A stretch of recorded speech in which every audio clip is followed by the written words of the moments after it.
Avec notre avocat, Maître Fabien Kovac, qui est avec nous pour vous répondre concrètement sur ce sujet assez douloureux qui est la garde alternée. Déjà, première question, suis-je obligé de passer devant un juge pour obtenir la garde alternée, Maître Kovac ? Pas nécessairement, vous savez, le juge Pascal, il est là pour trancher quand il y a un conflit. Donc si deux parents se séparent et s'entendent pour mettre en place une garde alternée, pas obligation de passer devant le juge.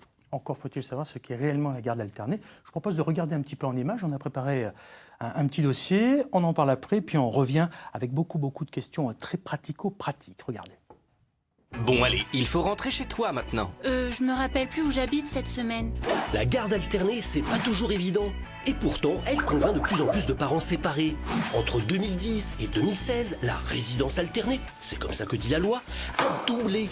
Et oui, mine de rien, 2,7% des jeunes de moins de 18 ans vivent la moitié du temps chez maman et l'autre moitié chez papa. Ceci dit, ce mode de garde reste très minoritaire. 73% des enfants de parents séparés vivent chez maman. Car la garde alternée, ça a ses avantages et ses inconvénients. Précisons tout de suite que ce n'est pas du tout conseillé si l'enfant a moins de 3 ans. Et jusqu'à 6 ans, ça se discute. Plus l'enfant est jeune, plus son besoin de stabilité est important et conditionne son bon développement. Évidemment, cela nécessite que les domiciles des deux parents soient proches et que les parents conservent des relations correctes pour que le moindre souci matériel, un pull vert oublié, un retard, etc. ne vire pas au conflit. Attention à ce que l'enfant ne soit pas déstabilisé par deux systèmes de valeurs et deux modes de vie très différents. Chez maman, on se couche à 20h et chez papa, c'est comme on veut. A l'inverse, la complémentarité des deux foyers peut enrichir l'enfant et lui apporter plus d'autonomie. Et surtout, papa et maman sont à égalité. Mais la garde alternée, c'est aussi un surcoût question logement, car chaque parent doit pouvoir héberger sa ou ses progénitures. Sachez en tout cas que tout est modulable. Ça peut être par exemple 3 jours chez papa et 4 jours chez maman. Bref, va falloir quand même s'entendre pour décider. Maître Kovac, une réaction sur ce que vous venez de voir ? Oui, je pense que c'est un très bon résumé. Après, malheureusement, ça c'est quand le monde est idyllique. La garde alternée, ça marche très bien quand deux parents s'entendent. Après, quand il y a conflit, c'est plus compliqué à gérer. Ça, c'est votre quotidien. C'est là qu'on fait appel à un avocat, finalement. Parce que, vous le disiez fort justement, si les parents s'entendent, on n'est pas obligé de passer par un avocat. On peut directement aller voir le juge et dire bah, « Écoutez, moi, finalement, je prends mon fils, je prends ma fille, on fait tel jour, telle heure, on oublie ». Il faut savoir que devant le juge d'affaires familiales, il n'y a pas d'obligation de prendre un avocat, sauf en matière de divorce. Donc si nous sommes sur une séparation d'un couple hors mariage, maintenant beaucoup de gens vivent des unions libres, il n'y a pas besoin d'avocat, on saisit le juge d'affaires familiales. Si on est d'accord tous les deux, on lui demande d'homologuer notre accord, et si on n'est pas d'accord, on demande au juge de trancher. Alors précisément, à qui s'adresse la garde alternée, Maître Kovac ? Tous les parents. Tous les parents, à partir du moment où il y a encore un minimum de communication, puisque l'enfant va vivre une semaine chez l'un, une semaine chez l'autre, ou en tout cas un rythme partagé, et non pas prioritairement chez un des parents. Ça veut dire qu'on doit communiquer sur les devoirs, sur la manière d'éduquer l'enfant, comme ça a été dit dans le reportage. Et puis, il faut aussi une proximité géographique des domiciles. Imaginez un parent à Dijon, l'autre parent à Marseille. Ça va être compliqué tous les matins pour emmener l'enfant à l'école. On va revenir parce que j'ai des questions là-dessus, des questions selfie, vidéo via Internet et tout. Mais d'abord, est-ce qu'il y a un âge, on en a un petit peu parlé, dans lequel finalement, plutôt avant lequel la garde alternée est déconseillée, Fabien ? Là, ce n'est pas un problème juridique, c'est un problème psychologique. Et pour tout vous dire, en 2016, lorsque la garde alternée a vraiment été intégrée au Code civil, avant, il y a eu tout un tas d'études. Et en gros, les psychologues, les pédopsychiatres viennent expliquer qu'avant 6 ans, il est conseillé quand même que l'enfant ait un rythme stable, un lieu stable de vie et des repères.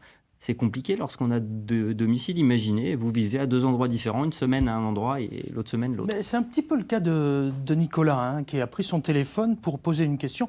On va écouter Nicolas, puis vous allez pouvoir lui répondre. Regardez. Bonjour, Nicolas, père de 2 enfants de 2 mamans différentes. J'ai toujours pensé que la garde alternée est la meilleure des solutions possibles pour le bien-être de l'enfant.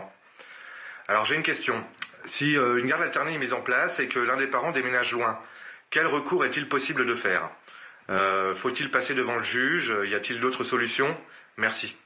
Ça, c'est ce qui revient très souvent. Ah, oui. Je ne vous cache pas que quand on a commencé à préparer ce dossier, on a eu beaucoup de cas comme ça. Lui est papa de 2 enfants, Nicolas. Quel recours il y a finalement si l'un des 2 parents déménage ? On peut voir ça au travers de cet exemple. Est-ce qu'il faut passer devant le juge, Maître Kovac ? Alors, ce que j'ai indiqué tout à l'heure, c'est que qui dit garde alternée dit proximité géographique. Si un des 2 parents déménage, la garde alternée ne peut plus fonctionner. Ah, ça ne peut plus fonctionner ? Ça peut plus, parce que la semaine où vous êtes chez papa, vous n'allez pas faire 600 km pour venir à l'école. Donc ça veut dire quoi? Ça veut dire qu'il va falloir mettre en place un autre mode de résidence de l'enfant, soit chez papa, soit chez maman, et soit on tombe d'accord, et dans ces cas-là, on ne repasse pas devant le juge, soit il faut trancher, et c'est le juge qui va trancher de nouveau. Est-ce qu'il peut y avoir une pension alimentaire quand il y a une garde alternée, Fabien? Oui, contrairement à ce que pensent la plupart du temps les gens, qui dit garde alternée dit en gros une alternance, une semaine sur une semaine.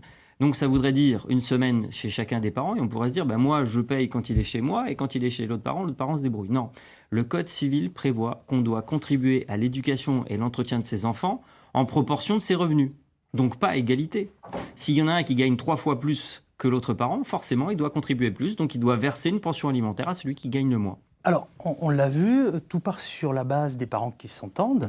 Parfois, ça peut être un petit peu plus compliqué. Imaginons que je n'ai plus aucun contact avec mon ex, mais finalement, j'ai envie de demander la garde alternée. Est-ce que déjà c'est possible? Qu'est-ce que vous en pensez, vous, l'avocat? Moi, je pense que ça va être compliqué. Imaginez l'enfant qui va vivre une semaine chez l'un, une semaine chez l'autre, avec des parents qui ne communiquent absolument pas. Alors, il faut savoir que depuis 2016, et ça c'est prévu maintenant dans le Code civil, le juge qui est saisi d'une demande de ce type-là peut provisoirement fixer une garde alternée pendant un certain délai et faire le point au bout de ce délai. Ça peut être 3 mois, ça peut être 6 mois, pour voir un peu comment ça se passe. On a parlé un petit peu d'argent. Moi, je prends toujours des cas, alors qui ne sont pas des cas particuliers, parce que c'est des cas finalement que vous devez avoir tous les jours. Je n'ai pas d'emploi, je souhaite la garde alternée avec mes enfants. Est-ce que le juge peut me donner cette garde alternée ou alors pas du tout, parce que finalement, je n'ai pas de quoi subvenir aux besoins de l'enfant? Ça, c'est une question récurrente.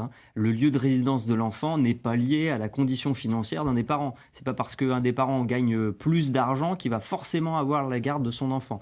Dans ces cas-là, il suffit de demander la garde alternée et puis de demander une pension alimentaire pour que l'autre parent contribue à l'éducation de son enfant. Alors, il y a aussi le cas des enfants qui ne sont pas nés d'un mariage, mais qui peuvent être nés d'une union libre ou d'un Pacs, finalement. Est-ce que là, on va se trouver face, finalement, au même problème, c'est-à-dire être obligé de passer devant le juge pour savoir si, oui ou non, on peut faire la garde alternée? Ce sont exactement les mêmes droits. Il faut savoir qu'avant, la loi française prévoyait 2 types d'enfants, les enfants naturels, nés hors mariage, et puis les enfants légitimes, nés dans le cadre du mariage. Aujourd'hui, ces notions n'ont absolument plus de place. Les enfants sont les enfants. Il y a un terme générique, c'est l'enfant. Ok, ben justement, l'enfant, on va en parler avec David, qui lui aussi a eu le bon réflexe. Il a pris son téléphone et il a posé sa question. On va le voir. Bonjour, donc moi c'est David. Je suis papa de 2 enfants de 4 et 7 ans, en garde alternée depuis à peu près 3 ans. J'avais une question pour laquelle j'ai dû faire face. C'est lorsque les 2 parents se séparent, qu'ils trouvent une résidence séparée, l'un et l'autre. Il y a un moment où il y a tout un flou. Ce moment où justement, avant le jugement, rien n'est défini. Donc comment ça se passe au niveau des enfants? Qui s'occupe des enfants?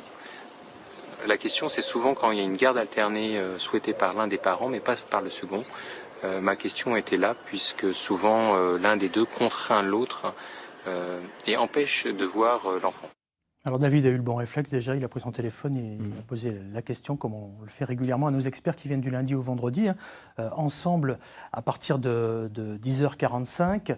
Dans ce cas-là précis, c'est vrai qu'il y a un flou artistique, si j'ose dire, juste avant la décision de justice. Qu'est-ce qui se passe? Il y a une espèce de zone, alors pas de non-droit, mais de non-règle, entre le moment où vous vous séparez et le moment où le juge tranche si vous n'arrivez pas à vous mettre d'accord. Et ce que j'explique souvent, c'est que cette période-là, il faut savoir que les 2 parents ont autant de droits l'un que l'autre. À l'époque, il y a bien longtemps maintenant, on disait que la mère avait une priorité. Maintenant, c'est faux. C'est les 2 parents qui doivent malheureusement s'entendre. Donc, vous devez encore vous entendre entre le moment de la séparation et le moment où le juge tranche. Et si vous ne vous entendez pas, entre guillemets, il va falloir limite s'arracher physiquement l'enfant. Il n'y a pas de règle pendant cette période. Puisqu'on est au rayon des idées reçues, on dit souvent que la garde alternée, on en connaît tous, des parents divorcés.